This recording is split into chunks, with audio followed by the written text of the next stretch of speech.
hard to put your work in just one category. It's not only that you worked as a writer and as an artist and as a curator, but it's also the work itself from the past 50 years. There was always something in between sculpture and architecture, in between art and philosophy, and art and pop culture. What is it about this in-betweenness? Is it something intentional, or is it a natural place to be as a human being? I think what's interesting is when I came into art, I didn't know anything about art. I wanted to be a writer. When I was 14, I read Jean-Paul Sartre's Being in Nothingness, and we had all these French writers translated, like Roland Barthes, and Roland Barthes did an essay about this great Dutch painter, Sonderdam. So I wanted to be a writer, and when I came into art, by accident, everybody I met wanted to be a writer. And of course, Warhol, even though he was dyslexic, was a great writer. So at that time in the 60s, you could do anything and call yourself an artist. And I got into art for travel. Interestingly enough, you started as a gallerist in 1964 in New York, but soon you just joined the opposite camp and becoming an artist. What did you learn from this experience, this short experience, which lasted for not more than a year? It was actually a vanity gallery. I knew nothing about art. We didn't sell anything. We did have the first Sol LeWitta show, and we had group shows that had Judd Smithson, Flavin, and the person who took Sol was very important for me. Sol LeWitta. He studied architecture, and he got in he actually worked in the architecture field, and his favorite artist was De Chirico, who he said depicted in his painting the city plan of Torino. So all my work, actually, recently, which is between art and architecture, is about the city plan. It's urbanistic. And Flavin got me very involved in the importance of light.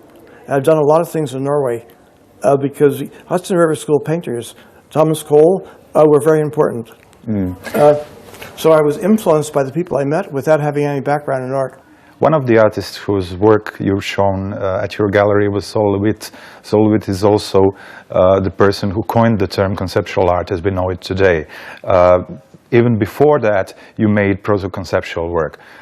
So what can you tell me about this shift between minimalism and conceptual art in the late 60s? In that time, in the 60s, people wanted to destroy monetary value in art. It was very utopian. So when I showed Flavin, his fluorescent lights were on the floor. Somebody stepped on them and he said, "That's great. They should go back to the hardware store."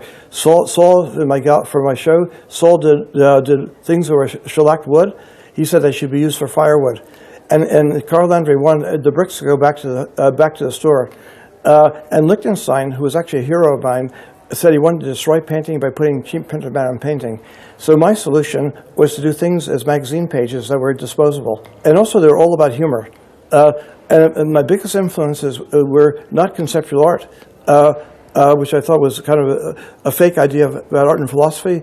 It was actually influenced by Ankara, who I thought was very funny, the kind of existentialist humor, and Stanley Brown.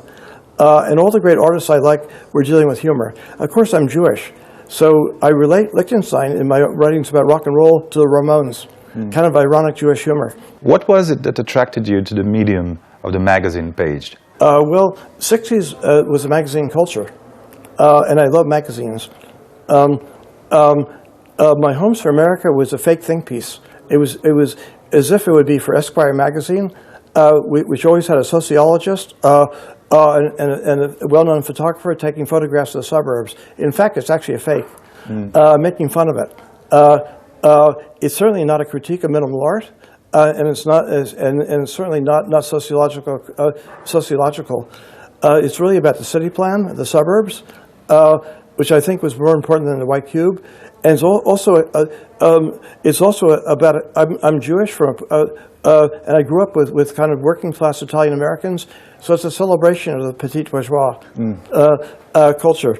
And also I was very influenced by two films of Godard, Weekend and One and Two Things I Know About Her. Godard was a hero, and also I love rock and roll. My favorite group was the Kinks. They had a song called Mr. Pleasant. So in a way, it's almost like Flaubert. Homes for America. It's very important that everybody wanted to be a writer. Smithson wanted to be like Borges. So the literary background of art was very, very important, including Naumann, very important at that time. What was it in that specific period that made so many artists want to become also writers? I think we're experiencing Europe through translations. Sol LeWitta, my favorite writer, was Michel Butor. I know that Judd really liked Robbe-Grillet, who Sol hated, we also even Warhol wanted to be filmmakers. I think it was really the availability through translation of great avant-garde European writing. Do you see your early work from the 60s and 70s as something that could have only come out of American culture and American social context of that age? I think it came out of the same thing that was happening everywhere in the world, the edge of the city. New Suburbia, and T.J. Clark, one of my favorite writers, wrote about he said the revolution. He said the most interesting work of Van Gogh was his paintings of the edge of Paris.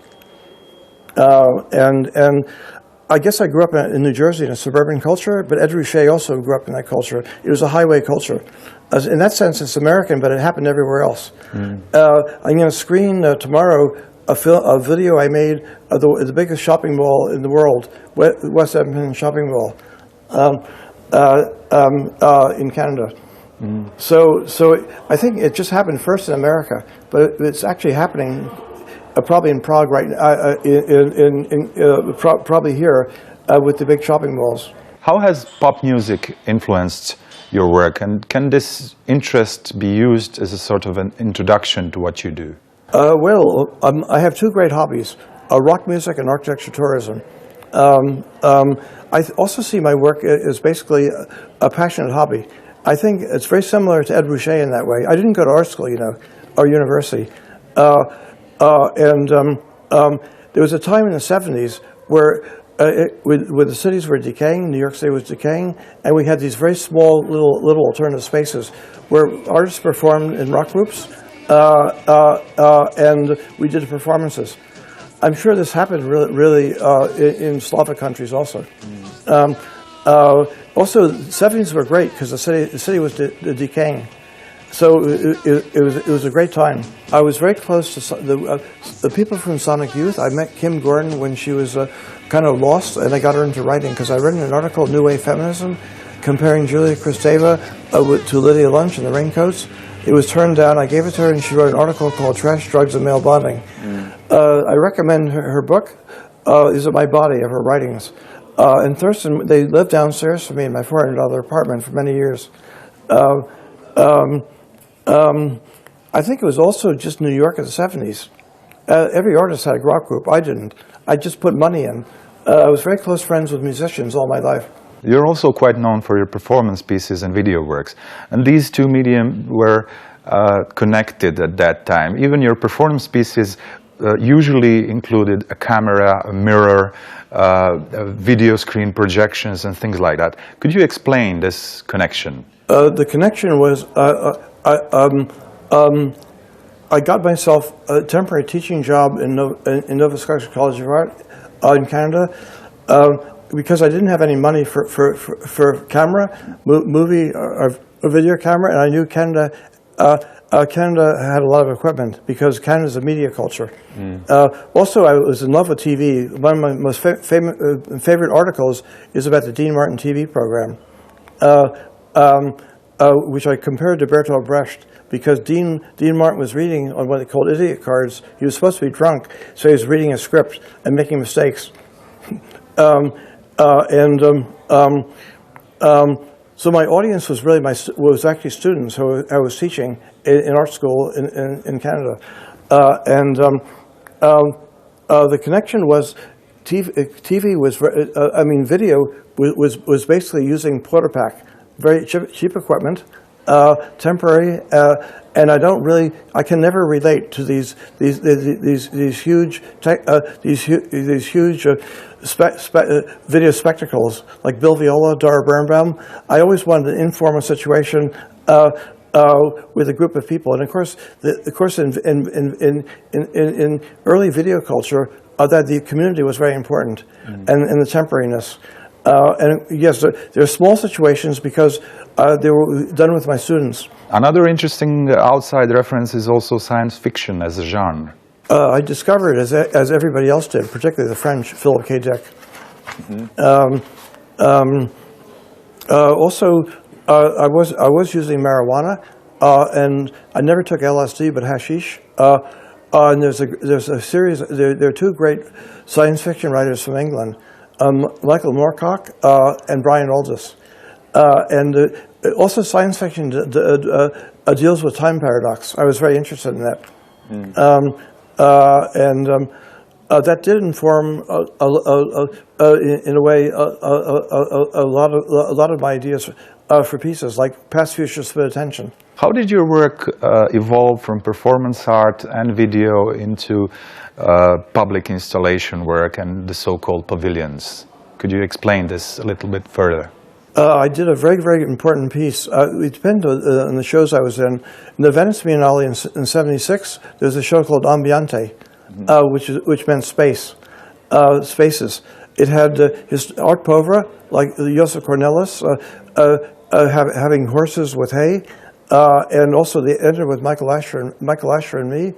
And I liked the flow of people through spaces. And I did a piece that was basically a rectangle divided in half by thick glass. I know that Venice Biennale was a showcase for every country. And I had done video pieces before that with time delay in shopping centers. So I wanted the spectators not to look at an art object, but to each other in the other space. In other words, my work was always about the spectator, not the object. And I like the flow of people as they move between the spaces, looking at each other. In the rectilinear space, one wall was mirror, divided by thick glass that you can walk through one door, go to the other door in the other space, and at the other side was white. And then I realized that was too easy, so I thought the white that was too much like a white cube. I thought I should put a window on that side. So I designed architecture models for a show at Oxford Museum of Modern Art in '78. Alteration in Suburban House clinic, where I made the work into actual architecture. Also, there were pavilions, which were hybrid between architecture and sculpture. Very influenced, without my seeing it, with Rietveld's Soundspeak Pavilion. The pavilion, I like the pavilion form enormously. First, because I combine the telephone booth, which actually doesn't exist anymore, but bus shelter, and Mies van der Rohe's Barcelona pavilion. And my work, I think in some unconscious way, or half conscious, I think Walter Benjamin and I was reading Walter Benjamin in '65. I think the idea of the shopping arcade and the materials of the city were very important. So my work is both suburban and urbanistic. And it's about the spectator in that space. Pavilions really came about as a kind of hybrid between sculpture and pavilion. We could also talk about their purpose. Can they be seen as something more like a device, a tool for the spectator, as opposed to being just an exhibit for him to see? Oh, that's also a very good question. Not device, I would say quasi-functional. Quasi-functional. That's because Sol LeWitta and Dan Flavin were guards at the big Russian constructivist show at MoMA. So what I like about Russian constructivism is both art, design, architecture, and I like work that's quasi-functional in some way. But also light is very important. And I think I got that really from Flavin, because Flavin was very, very involved in Bierstadt. Hudson River School painter from Switzerland. And I do my best pieces actually. I've done in Norway, where light is very important. Some of your works with glass and two-way mirrors also included video. It was as though they were meant as interior design for showing video. Well, that was the first one was there, but it's not one of my favorite pieces. Two viewing rooms, and there was really about surveillance. What I like about two-way mirror glass is in the late 70s, President Jimmy Carter was very interested in ecology. Europeans think they invented ecology. Actually, Jimmy Carter he put solar panels in the White House, and in hot climates like Los Angeles, two-way mirror glass reflects the sky, reflects the sun, and cuts down air conditioning costs. But it's also an alibi because a corporation shows on its facade the sky. And of course it's one-way. It's one-way mirror. It's transparent inside. You can look outside without being seen. So what I tried to do was make two-way mirror both transparent and reflective, which, by the way, is a little like the ego of Jean-Paul Sartre's being in nothingness. In other words, his idea, which Lacan picked up, was a small child sees its other, has an idea of itself as a person by seeing somebody who sees them at the same time. So it's, in a way, it's a metaphor for the ego of the child. But of course, my work is very child friendly. That could have been because my mother was educational psychologist, and I think in America after World War II, where I grew up, there were so many children's daycare centers. To what extent are the pavilions, when they are conceived, informed and influenced by the context? Totally. And light is very important. Also the positioning of light, and as it changes during the day. I'll now tell you my favorite work, which is actually in the garden of Sorais Museum in Porto, Portugal. It's a landscape piece. Two sides as a triangle or two-way mirror, and the other side is a transparency, sebachrome, but not not with light. It's a photograph I took of landscape 50 meters in front, so you could look through it and see time changing, and also seasons changing, and time of the year changing. So it's a kind of a strange landscape piece without having to use the machinery of time delay, because I did a lot of time delay pieces with video. I think it's a very successful piece. And you have to remember, in America, landscape painting was very important, particularly Bierstadt, Church, and Thomas Cole. And that was the tradition of Flavin. Last year I had a chance to talk to Vito Acconci, who had a similar path. He started with writing and then moved into performance art and then into architecture, but his situation was different. He wanted to, as he said, disassociate himself with art. So could you comment on that? His interest in architecture comes from me. He really doesn't understand architecture in any way. He likes Peter Cook, who's a bad architect, who's not a very good architect.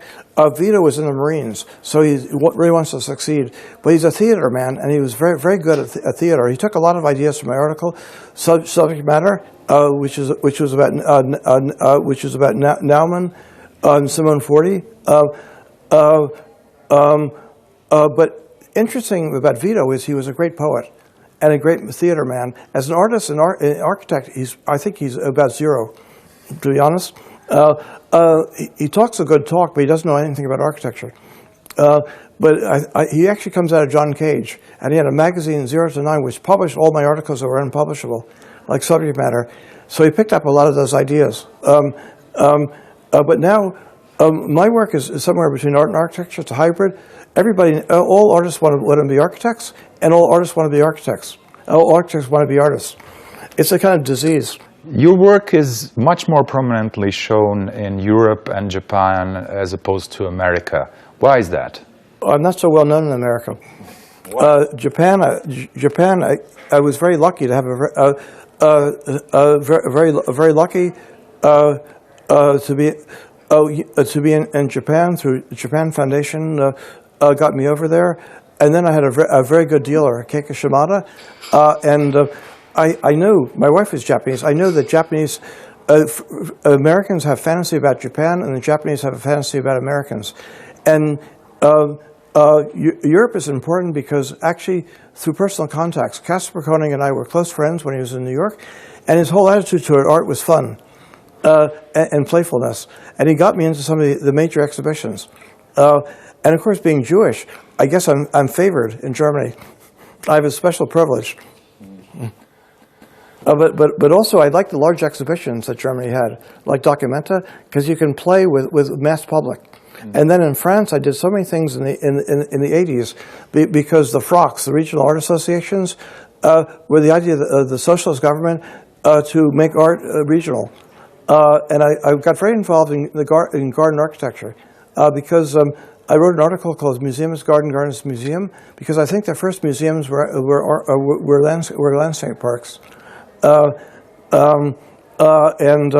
Also, since two-way mirror glass is partly reflective, I like the idea of putting things near rivers or water. I guess Europe has particularly Britain and France, has a lot of situations like that.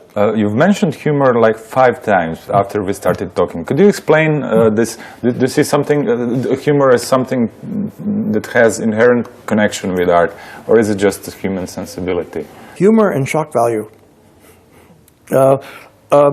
I particularly love Courbet. I think he tried to shock everybody, like Bob Dylan. His nudes were peasant women, thick legs. He showed he did origin of the world. I think somehow he understood sex, whereas I think Duchamp was afraid of sex. It was very Parisian, and also all his self-portraits. Courbet is a peasant, a revolutionary, a bohemian, avant-garde artist, and a pornographer. So I think shock value is very important in art. But in terms of humor, I think it might be that I just grew up on Jewish stand-up comedy. And my favorite artist in New York is actually Michael Smith, or Mike Smith. I think you could be subversive and be anti-corporate by doing 2 things: making a kind of heterotopia of pleasure, or actually doing something humorous. And by the way, this is why I love the permanent collection work here in this museum. All that work had enormous humor. It was I guess there's a little bit of anarchy.